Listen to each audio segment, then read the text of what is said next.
நான் ஒரு நாள் 50 ரூபா வைத்து சாப்பிட்டு காட்டுங்க, பட்டு பட்டுன்னு செஞ்சிருவோம். கரை வந்த பிறகு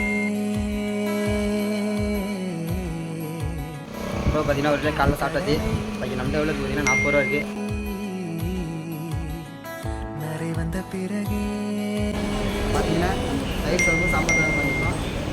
புரியுது உலகை நேற்றின் இன்பங்கள் யாவும் கூடியே. இன்னும் பார்த்தீங்கன்னா நம்மகிட்ட 20 ரூபா இருக்குது. இதுதான் நைட் சாப்பாடு நமக்கு. இப்போ நைட்டு பார்த்தீங்கன்னா நமக்கு ஒரு பால் பிஸ்கெட் தான் நீங்கள் நைட்டு நம்ம உணவு. இன்றின் இப்போதின் இன்பம் யாவுமே A few minutes later. Bro நான் இது மட்டும் சாப்பிட்டுக்கிறேன். எனக்கு பால் பிஸ்கெட் நைட்டு பத்தாது. நான் இவ்வளோ பசிக்கு தூக்கம் வராது. அது தப்பாக நினச்சிக்கிறீங்க. என்னடா டாஸ்க் பண்ணுறோன்னு தெரியல. முடிச்சு ஒரு 4 கிலோ சாப்பிட சொன்னீங்க. சாப்பிட்டேன், காலையில் சாப்பிடாம இருந்தேன். அது தப்பாக இருந்தால் கமெண்ட் பண்ணுங்கள். நெக்ஸ்ட் வீடியோ பண்ணலாம். Bye tata.